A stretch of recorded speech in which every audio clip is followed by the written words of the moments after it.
Thank you, Chair. The safety of all road users is of paramount importance when it comes to the design and delivery of roads. It's worth reminding colleagues that TfL is responsible for just 5% of London roads, and the responsibility for managing London's road network is shared between TfL, Highways England and the 32 London boroughs plus the City of London.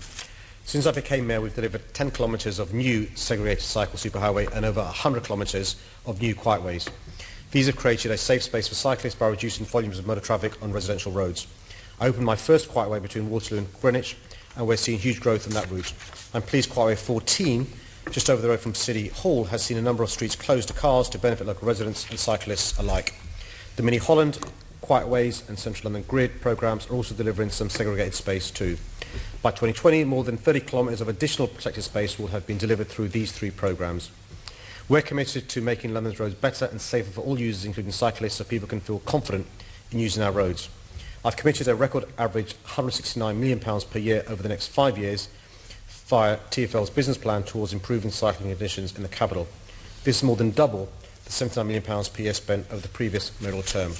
In addition to cycle lanes, we have a range of ways to provide protection to cyclists. More people have access to safe cycling by allocating separate lanes on busy main roads.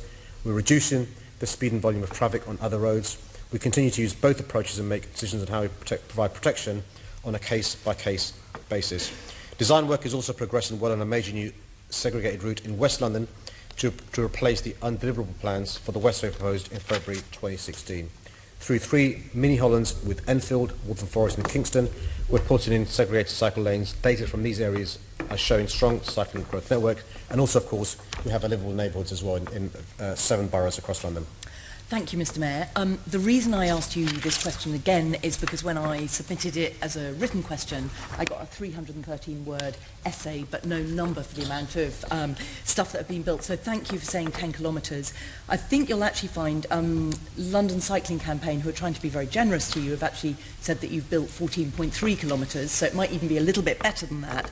But the point is that you have pledged to triple the amount of protected cycle lanes in your term, and the London Cycling Campaign have calculated that you are going to have to deliver on not only on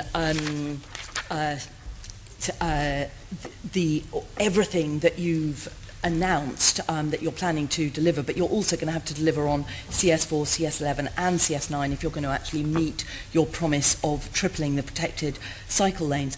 Now, I just want to know, in January you announced 6 new cycling routes. When are we going to see a detailed schedule for their delivery? So, firstly, I mean, you're right to remind me, actually, I do myself an injustice. We've done far more kilometres of mini Hollands, quietways. We're talking about protected cycle lanes. Quietways and mini Hollands are not protected cycle lanes. And the Central London Grid as well. And so you're right to remind me that I should give myself more credit, Chair. In relation to CS11, are you also running? Please don't use my time, please, I'm really short. Mayor. In relation to CS11, Chair, I mean, the reason I made the point about we only are responsible for 5% of the roads is we need to work in consultation with councils. And CS11 is a good example where plans were given to us which didn't work. We reconsulted. Mr Mayor, I asked you about the 6 new cycling routes that you announced, the ones that you announced in January. When are we going to see a detailed schedule for their delivery? Okay, well, I think you'd asked about segregated cycle lanes, but I'll move on to those. I mean, I can send you a letter that gives you the timeline and stuff, or I can read out the brief I've got here. But we've got so I can read back. So we've got. If you can send me a written answer about when you're going to have a schedule for the delivery of those 6 new routes, that would be great.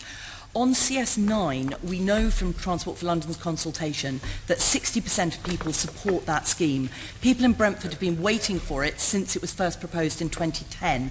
It's really important because it's outer London, not inner London, and people in outer London really need to get on their bikes if you're going to deliver your clean air and everything else. So when will CS9 break ground?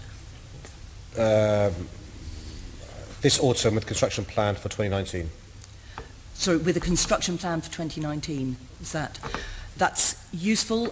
We'll look forward to seeing that actually on the ground. And so do you think that you are going to, or will you, meet your promise of tripling protected cycle lanes? If the councils work with us, we can do it, but it doesn't help when councils like Westminster are taking us to court.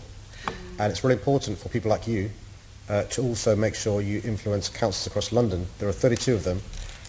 We can't impose these cycle superhighways, segregated lanes. We need to work with them, and that means getting the public on our side. And it's a waste of taxpayers' money, in my view, to be bringing court cases stopping cycling lanes that we desperately need. Completely agree with you about it being a waste of taxpayers' money, but also you have a role to make sure that the communities are on board and that they understand how these cycle lanes are going to help you to clean up the air. Hold on a sec. We deliberately threw in the bin the previous plans because the previous mayor failed to do that. And we reconsulted. And the public in that communities were in favour, and local councillors will recognise the huge progress that was made by Wolf Norman speaking to residents. And actually Camden are in favour as well. And you've got a neighbouring borough bringing a judicial review. And you know, I think genuinely this is an issue that shouldn't be party political. We've worked incredibly hard. Wolf Norman's worked incredibly hard bringing on board local residents. And it doesn't help when at the last minute councils bring these JRs. And we are trying to win over the public. It's really important we do so. Okay, I absolutely agree with you on that, but these lanes do need to be built. Thank you on your bike. The next